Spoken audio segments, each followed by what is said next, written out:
Hi, it's Bethany with Ingrained Nutrition Therapy, and I just wanted to come bring to you a few things that I have enjoyed in these past few months. And I'm going to call this segment Hints for Wholesome Living. We know that we are whole people, and so when we think about health, a lot of times people at the beginning of the year making lots of New Year's resolutions, different things they can do with eating and lifestyle to become more healthy. But I really think about us as a whole person and what influences our health. And so some of the things that I've just really enjoyed in these past few months. I'm going to start with something that's not food. It's not exercise. It's totally something for enjoyment. So I'm going to share with you some of my favorite novels that I have picked up. Actually read the entire trilogy from Thanksgiving through New Year's. So this is the Elliott family series by Elizabeth Gouge. I think you pronounce her name. She is an English writer from the early 1900s, and there are 3 books in these series, but she has written quite a few more. And honestly, these are some of the books that I have enjoyed the most in these past few years that I've read. Very challenging literature. It took me a while to process it, some of it, but her character development is just superb. Even from a 4-year-old child thinking about what the little girl is thinking about and feeling. In this series, it's about a family, and so there's a woman in her 90s, and it really just gives me a picture of what I would love for my home to be like. Yeah, these people aren't perfect, and they're working through some really deep struggles. And I like the time that she really takes to develop that character, maybe really think. So kind of think about books as we would about even food. There's a time and a place for things that are just fun, you can read quickly, but this is really some soul food. So I would really challenge you to find a book that you can read in this upcoming new year as a much better replacement for time that you could spend on social media or even just watching television. Drawing back from that constant stimulation of electronic devices is very important for our brains to just take a break. You can read by natural light. In the evening, to not be having that blue light stimulation is very important for your circadian rhythm, which can actually help with weight loss, not to have that stimulation at nighttime of your hormones that don't need to be. You don't need to be waking up at nighttime with blue light. You need to be going to sleep. So this is reading can be a very calming thing, something that you enjoy.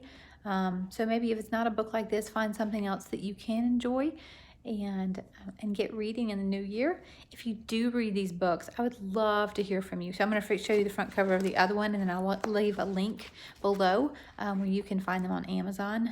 That's the other one right here. That's the last of the series. It took me a little bit of time to work my way through it, but so you can buy one at a time or buy all 3. But I would love to hear your thoughts on it if you enjoy that one. And so something else that I would want to think about as we look into the new year, a lot of times when I'm assessing, initially when a client comes to me and says, hey, I've got some health problems, or I want to lose weight, or I have digestive issues going on, one of the first things I just evaluate is how much water are you drinking? And I know I've mentioned this before, but it's something I'll continue to bring up because water and hydration is so very important for every single cell in your body. And it's so easy for us in the wintertime not to get enough water because we don't often feel thirsty.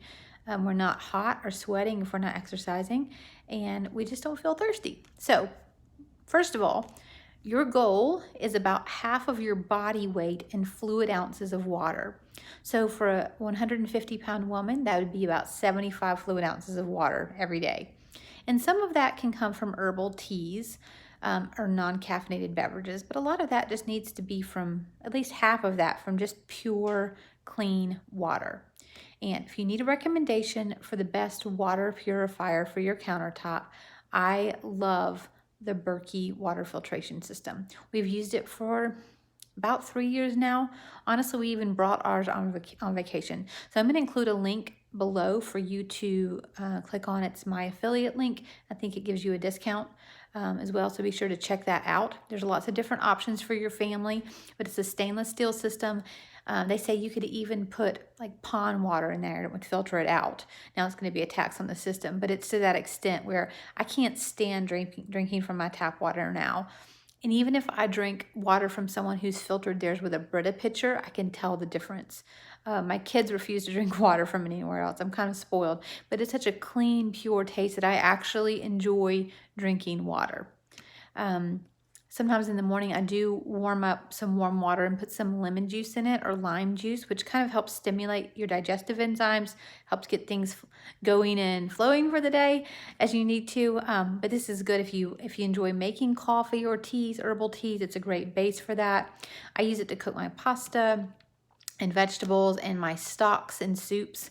A great base for that as well. So we have one of the big systems. I think it has almost 3 gallons of water that it will filter at a time, and we are a big family, so we go through that at least twice a day. But you may not need as much. I'd be happy to chat with you, or you can call the representative at the company to talk about what you need. But with all the runoff that we experience and lack of ultrafiltration in our water systems, I think this is very, very beneficial. Even so much in our water can influence our hormones and our GI tract. Chlorine is a very basic ingredient that can affect our GI tract.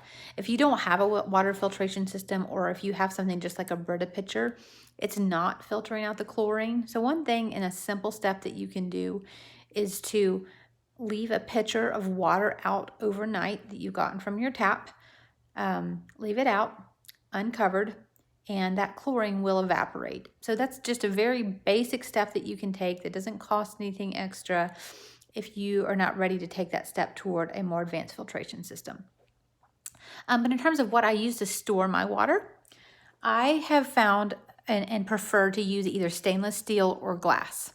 And since glass for some people can be a problem, I do like to keep glass water bottles. I have a nice one I really enjoy, and I'll include a link for that one. But stainless steel, ours, and I didn't bring the one with me today, but we have some that are by Hydro Flask, and we have differing sizes. And honestly, I have one that I used a lot that was dropped from my husband's tractor, and he ran into it with a backhoe, and has survived for 2 years now. So they're pretty hardy. This one is a 40 fluid ounce, so it's a pretty big one. But what I do is I will buy smaller water bottles that have some 18 and some 21 ounce Hydro Flasks. This one is a 21 ounce, I think. I'll include specific links below. It's 24 ounce. I'll include some links below so you know exactly what I'm talking about. But this is enough for me. Like if I'm going out on errands and I'm going to be just gone a few hours, I'll fill up a 24 fluid ounce. But if I know I'm going to go for the day, or if my kids are going to be with me and we may drink a little bit extra, then I will fill up another one and leave it in the car, because this thing can stay in the car and it will stay cold or will stay hot if you put something hot in it for a long, long, long time. So I've had to be careful, because I also have another stainless steel Hydro Flask that I love to use for my hot tea. This is a little bit more of a wide opening, and there's a lid on here that I only drink out of. I have lipstick on it still. I only drink out of the lid if I'm drinking a smoothie, because it's plastic and I don't like to drink out of plastic with heat. But I just leave it open like this. There's a wide mouth, and I put my tea bag in there. And I just allow a little bit. It allows a little bit of the steam to evaporate. I can keep this in a cup holder though in my car. It's not too big. The 24 fluid ounce fits in my cup holder too. The other big one, really big one that I showed you, the 40 fluid ounce, would not fit in a cup holder. So I just put that on the floorboard or in a back seat somewhere. But that's how I store my filtered water. So I don't use bottled water at all. I don't buy bottled water anymore. So much of the BPA and the other endocrine and estrogen influencing compounds are so problematic for me and for so many other people, that I just don't want to give my body that extra burden to have to process. I know from testing and doing hormonal testing that I have a lot of problems with estrogen dominance, and so I do whatever I can, and small measures like bringing my own water are pretty easy. So one other thing that we do, if sometimes it's easier to drink from a straw.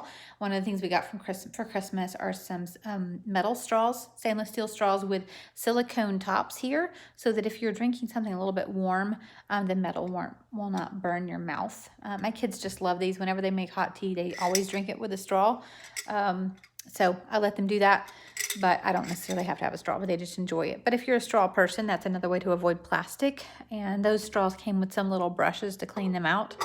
You might have seen straws like that different places, but I'll include a link below for the ones that we bought and that we've liked. They're kind of tall, so they fit in a little bit of a tall, I'm going to show you a little bit of a taller, like a hydro flask. It would work well. You might want to get a smaller one if you have a smaller water bottle, but my kids have been very pleased with them. And we have different colors so we can tell whose straw is whose. So those are two really simple, easy hints, reading and water. But they really contribute to a wholesome lifestyle overall. And small things like that, small changes in your life can really add up. So I would encourage you to make some small changes today toward a wholesome lifestyle. And if you have ideas, questions, or comments, please leave them below, and I would love to chat. Here's to wholesome.